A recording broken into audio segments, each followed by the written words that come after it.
Mungu katika Ufunuo 5:12 unasema, anastahili mwana kondoo aliyechinjwa kupokea nguvu, hekima, utukufu, heshima na baraka. Tunapoenda kuimba wimbo huu, wimbo achilia moyo wako, kamwambia Mungu astahili heshima na utukufu. Mwambie tu Mungu, achilia moyo wako mbele zake, mwambie Mungu astahili heshima na utukufu. Haleluya. Utukufu na heshima vyote ni vyako wewe,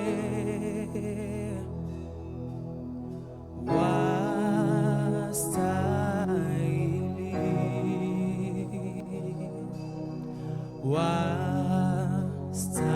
wastahili.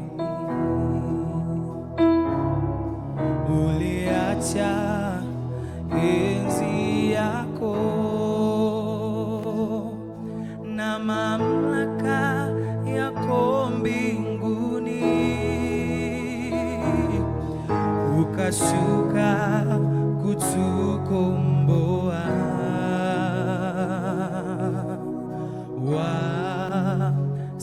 wastahili. Nisikie usharika peke yake. Utukufu na heshima vyote ni vyako Yesu, vyote ni vyako wewe. Tunajiachilia mbele yako, wastahili. Uachilie moyo wako, mwambie Bwana, pokea ibada ya moyo wangu. Uliacha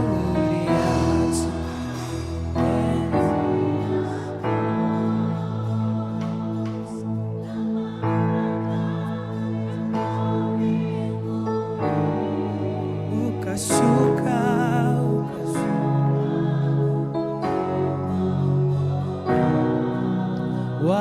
wastahili Bwana, wastahili, wastahili, wastahili, wastahili yako Yesu, wastahili heshima na utukufu, wastahili Bwana, unaweza, unaweza, unaweza katika jina la Yesu.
Bwana ninakupa sifa na utukufu, kwa maana peke yako wastahili. Hakuna kama wewe, uliouachilia uhai wako toka msalabani, damu na maji ikamwagika.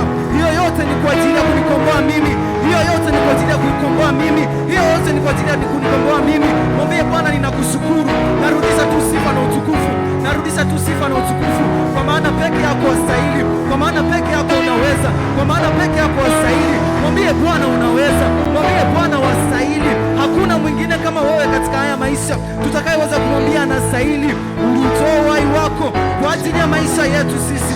Baba, hakika wastahili, wastahili Bwana, wastahili Yesu, wastahili Bwana, wastahili Yesu, wastahili Bwana, wastahili Yesu.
Mtakatifu, una nguvu Baba, unastahili.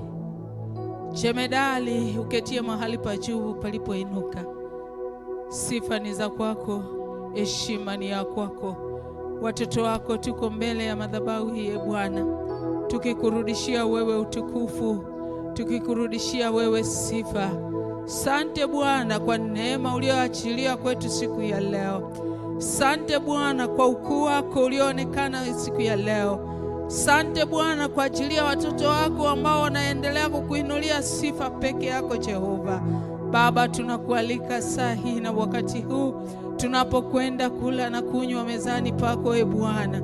Tusaidie Mungu wa mbingu na nchi kuondoa yale mazoea ya kila siku, bali Mungu tufanyike kuwa wapya kila inapoitwa leo, katika jina la Yesu. Bwana Yesu, najikabidhi kwako Kristo aliye hai. Wewe ni Mungu ufundishaye, wewe ni Mungu uonyaye, wewe ni Mungu unayesema nasi kwa njia tofauti tofauti. Tunakualika useme nasi kupitia neno lako la uzima, katika jina la Yesu. Amen.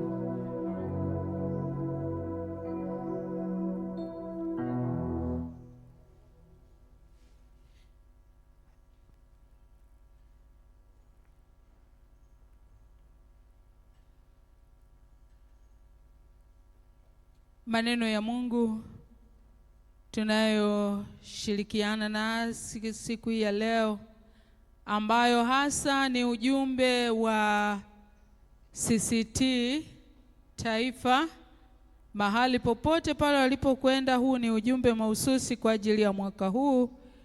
Unatoka katika kitabu cha Nabii Habakuki sura ya 3 mstari wa 2. Kitabu cha Nabii Habakuki sura ile ya 3 na ule mstari wa 2. Maneno ya Mungu yanasema: Bwana, nimesikia habari zako, nami nikaogopa. Bwana, fufua kazi yako katikati ya miaka. Katikati ya miaka tangaza habari yake. Katika ghadhabu kumbuka rehema. Katikati ya miaka tangaza habari yake. Katika ghadhabu kumbuka rehema. Naomba tukae.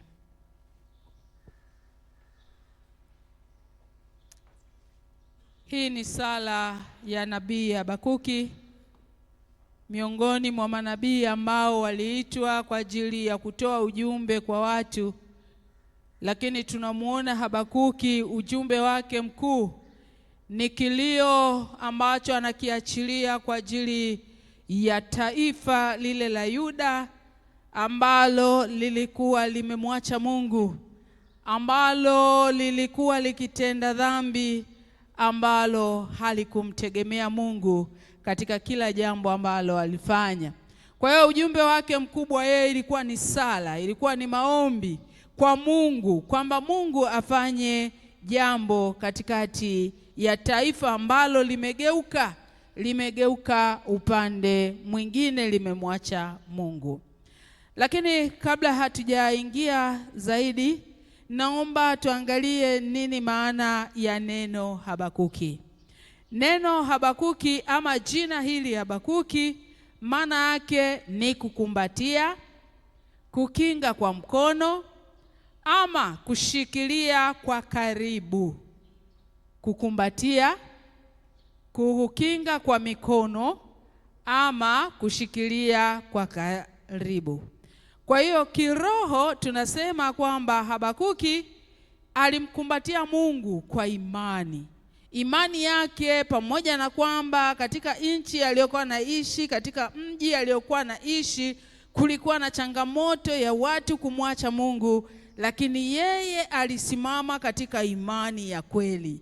Yeye hakuweza kuteteleka na kumwacha Mungu. Alimkumbatia Mungu, alimtegemea Mungu, alikuwa akimwomba Mungu kila siku ili Mungu afanye kazi ile iliyokusudia, hasa kwa kuachilia rehema kwa ajili ya watu ambao wamemwacha Mungu. Kwa hiyo Habakuki ni mtu ambaye alishikilia ahadi ambayo aliahidi mbele za Mungu ya kwamba atamtumikia Mungu katika maisha yake yote. Kwa hiyo aliishikilia ile ahadi. Alifika mahali ambapo hakumwangalia mwanadamu awaye yote, wala hakuangalia mtu aliye juu yake. Alichoangalia ni nani aliye juu ya wale walio juu yao. Bwana Yesu asifiwe. Kuna wakati fulani wa Kristo wa leo huwa mnatuangalia wachungaji kwamba mchungaji akiniona hapa asijui atanitenga na kanisa, lakini yupo Mungu aliye zaidi ya mchungaji aliyepo mahali hapa, ambaye yeye anajua hata yale yaliyo sirini ambayo hata mchungaji wako hajui. Yawezekana ukawa umefika kanisani, ukashiriki chakula cha Bwana na ukaendelea kushiriki katika kazi zote, lakini kuna vitu ambavyo vimefichika kule sirini. Kumbe yupo Mungu ambaye anajua hata yale yaliyoko sirini. Kwa hiyo hata ukimwogopa mchungaji umemwogopa bure tu, kwa sababu yeye anayaona ya hapa duniani, lakini yaliyoko kule ndani ayaonaye ni Mungu peke yake. Kwa hiyo katika maisha ya Ukristo, Habakuki ni Mkristo ambaye anapaswa kuwa mfano wa kuigwa. Mazingira ambayo aliishi Habakuki, aliishi mazingira ambayo kwa hakika yanafanana zaidi na mazingira tulio nayo wakati huu ambao na karne hii ambayo tunaishi sisi, ambao Mungu ametupa neema ya kuweza kuwepo kwa wakati huu.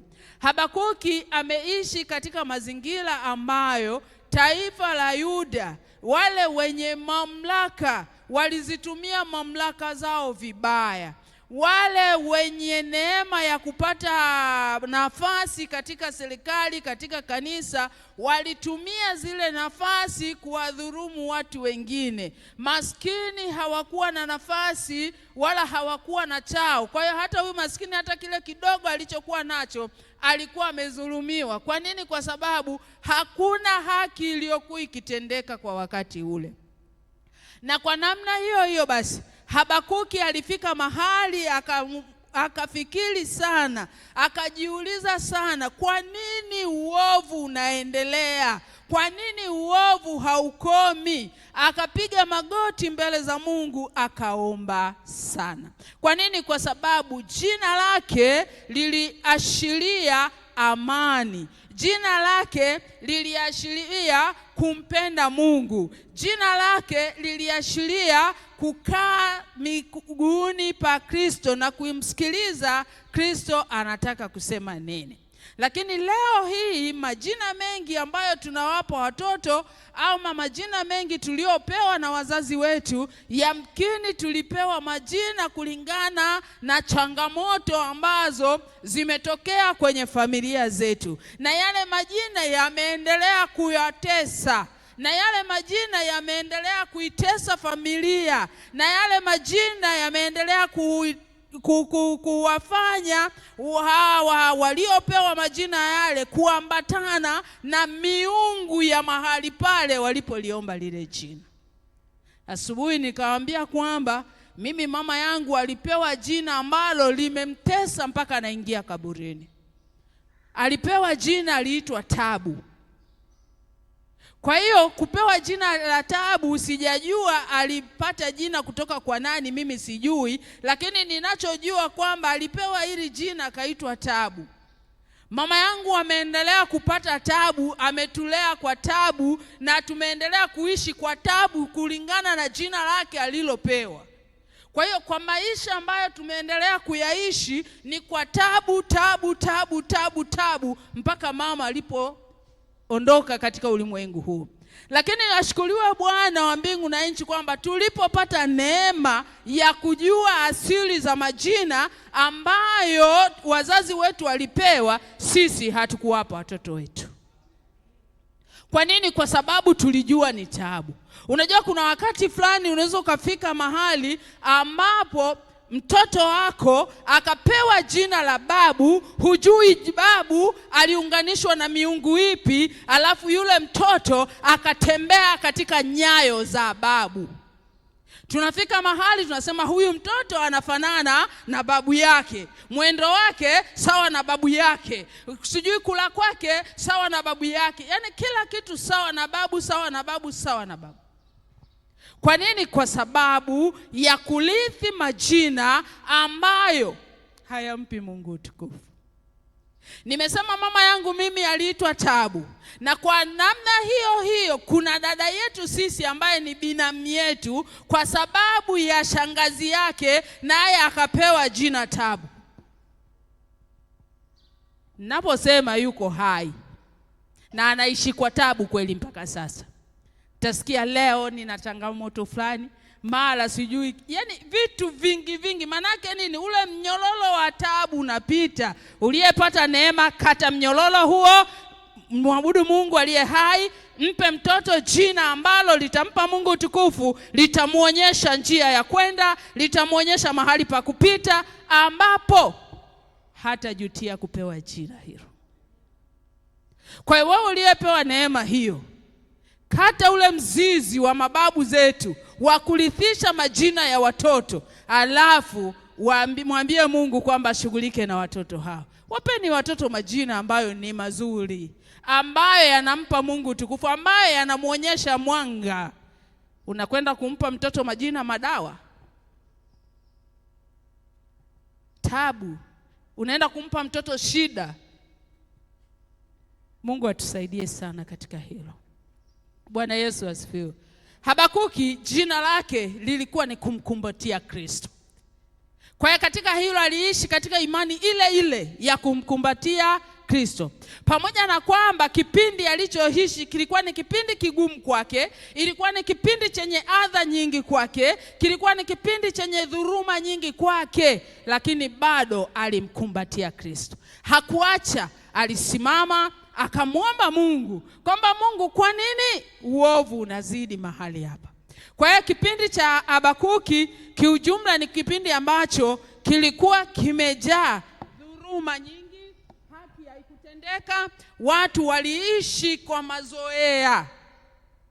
Nikajaribu kuangalia namna ambavyo Wakristo pia tunaishi kwa wakati huu. yale ambayo yalitendeka wakati ule wa Habakuki, ambayo alitamani sana kwamba kuwe na mabadiliko, hali ya dhambi ishe, watu waishi kwa maadili. Ndivyo hali hizi ambazo tunaishi nazo wa Kristo, hata bila sisi wenyewe kujijua. Yawezekana tunajua, lakini tunafanya makusudi. Hatujui ya kwamba tunafika mahali pa kuwakosesha watu wengine kwa sababu ya matendo tunda. So neema bahati mbaya nafasi kupa amani ambacho Mungu. Watu wengine hawaona kitu mtu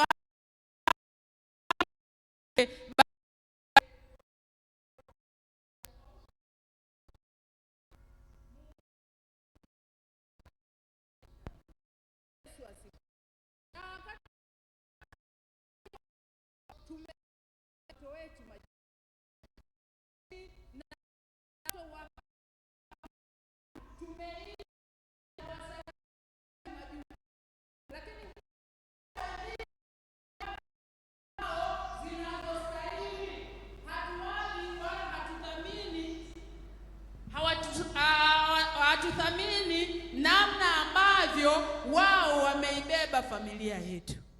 Mtoto wa kazi anaamka saa 11 asubuhi, pengine hata saa 10 usiku, lakini anakuja kulala saa 5, saa 6. Wakati watoto wetu sisi wanaamka saa ya kwenda shule, na wakirudi shule wanakwenda.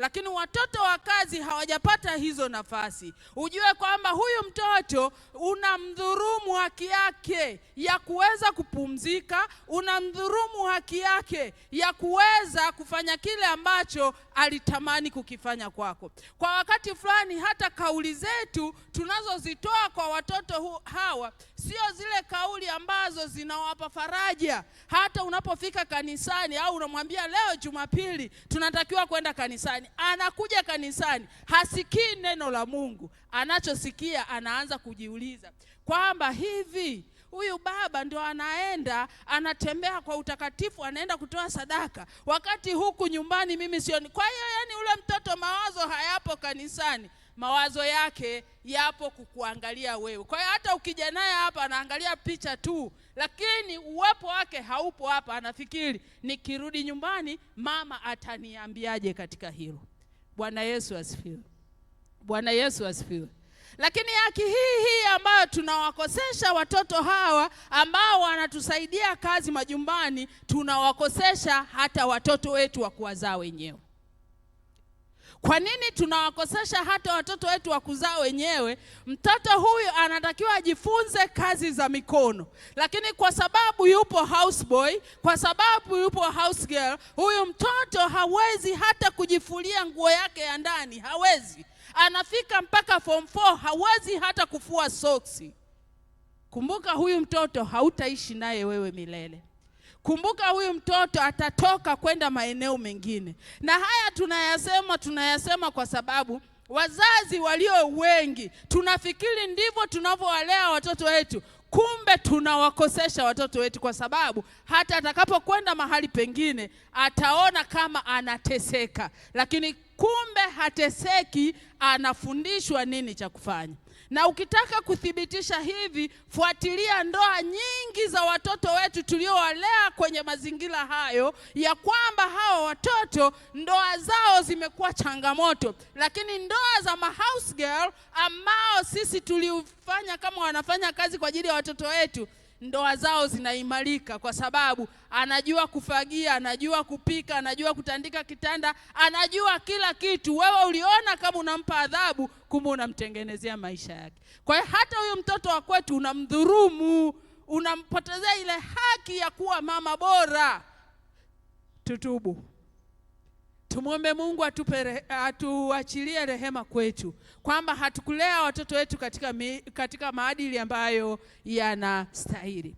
Lakini wakati huo pia kwamba hao wenye madaraka, wakati ule wa Yuda, wakati ule wa Habakuki, wale wenye madaraka walipotosha haki za wale ambao leo tunasema wenye mikono mifupi. Wenye mikono mirefu waliweza kutendewa vile inavyotakiwa, ingawa si sahihi mbele za Mungu. Sasa Habakuki aliyaona yote haya. Yamkini miongoni mwetu tupo watu ambao tunafanya kazi mahakamani, yawezekana tupo watu tunaofanya kazi kwenye ngazi mbalimbali. Tutende haki kwa kila mmoja, bila kuangalia kwamba huyu ana hadhi gani, bila kuangalia huyu ana cheo gani, bila kuangalia huyu ni ana umbile gani. Tutende haki kwa kila mmoja, na Mungu wa mbingu na nchi hata tuacha kamwe. Kwa hiyo wakati fulani pia Habakuki yeye aliomba, tofauti na manabii wengine waliopeleka ujumbe kwamba tubuni, maana msipotubu mtaangamia. Habakuki yeye hakuambia watu watubu, yeye alilia akiomba rehema kwa ajili ya watu wengine, akiuchukua ule mzigo kwa ajili ya watu wengine, kwamba Mungu, pamoja na kwamba umenipa neema hii, natamani hata jirani yangu aipate neema niliyoipata mimi ya kukutumikia wewe. Mara ngapi Mkristo wa kanisa la Kiinjili la Kiluteri umechukua hatua hata ya kuwaombea mabinti zetu walioko vyuoni, hata kuwaombea mabinti zetu walioko boarding, kuwaombea vijana wetu walioko mbali na sisi. Kwa sababu wakati fulani unafikiri mtoto yuko chuoni, lakini kumbe mtoto anapika na kupakua.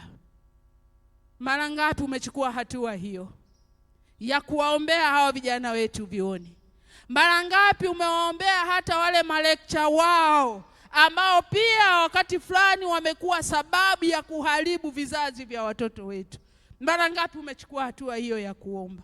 Mara ngapi umewaombea waimbaji ili waachilie ujumbe ambao utawaokoa taifa la leo? Mara ngapi umeomba kwa ajili ya hiyo? Mara ngapi umeomba rehema kwa ajili ya watumishi wenu ambao Mungu amewapa na kutumika katika madhabahu hii? Mara ngapi umesimama ukamwombea mtumishi wako? Wakati fulani unaweza ukawa unalaumu kwamba mtumishi leo hajaeleweka. Kwa nini hukuinua mikono yako kwa ajili ya kumtegemeza mtumishi ili achilie neno la Mungu sawa sana mapenzi yako? Mara ngapi umefanya hivyo? Habakuki aliomba rehema kwa ajili ya taifa lake, kwa sababu aliona kanisa limepungua kiroho. Aliona kanisa watu wanagombana ndani ya kanisa. Mtu akipewa maiki mwingine asa kwa nini amepewa fulani? Upendo haupo kabisa. Habakuki anaomba kwa ajili ya kanisa kwamba yale maadili, ule uchaji uliokuwepo mwanzo na uwepo wakati huu. Mara ngapi tumewaombea vijana wetu, tumewaombea watoto wetu, kwa sababu shetani sasa anawaandama watoto. Sasa hivi ameachana na vijana kwa sababu anajua ya kwamba vijana sasa walio wengi ameshawapata, kwa hiyo anaharibu kizazi tangu chini. Mara ngapi umesimama kwa ajili ya hilo na kuomba? Kama kanisa tunapata kusimama, kama kanisa tunapaswa kumwomba Mungu ili aachilie nguvu mpya, kama Habakuki alivyosema, Bwana, niliposikia habari zako nikaogopa, lakini Mungu pamoja na hayo fufua kazi ya mikono yako. Hebu fufua kazi ambayo kanisa lako halikuweza kusimama sawasawa ili liweze kusimama sawasawa. Fufua kazi yako ili yale maombi yanayoombwa kanisani yawafikie watu ambao wanaombwa kwa ajili yake. Hebu Bwana, fufua kazi ya mikono yako ambayo inasababisha kanisa lako kusimama kwa upya. Tusiwe watu wa kulalamika, tusiwe watu wa kuwadhulumu watu wengine, bali tusimame katika haki. Habakuki hakuogopa kiongozi. Alisimama, alimlilia Mungu. Akasema, Bwana, fufua kazi yako Bwana.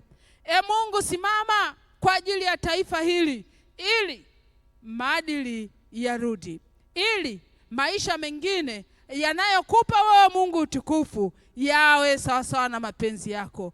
Mungu atusaidie sana kusimama katika haki, kusimama katika imani ambayo kwayo haijalishi kwamba tuko kwenye kipindi gani, haijalishi kwamba tuko kwenye wakati gani, haijalishi kwamba tuko kwenye wakati ambao pengine hata kulisema neno, kuna wakati fulani tulikuwa naogopa hata kusema, kwamba ukisema tu unaanza kusema wapo wasiojulikana. Lakini kwa Mungu aliye hai unapaswa kusimama katika kweli. Lililo la kweli sema la kweli, lililo ambalo si la kweli sema hili sio la kweli, na Mungu wa mbingu na nchi hata kuacha kamwe katika maisha yako. Tudumu katika maombi, tudumu katika kuomba toba kila inapoitolewa, hasa tukijua ya kwamba maisha yetu tulio nayo yako mikononi mwa Mungu.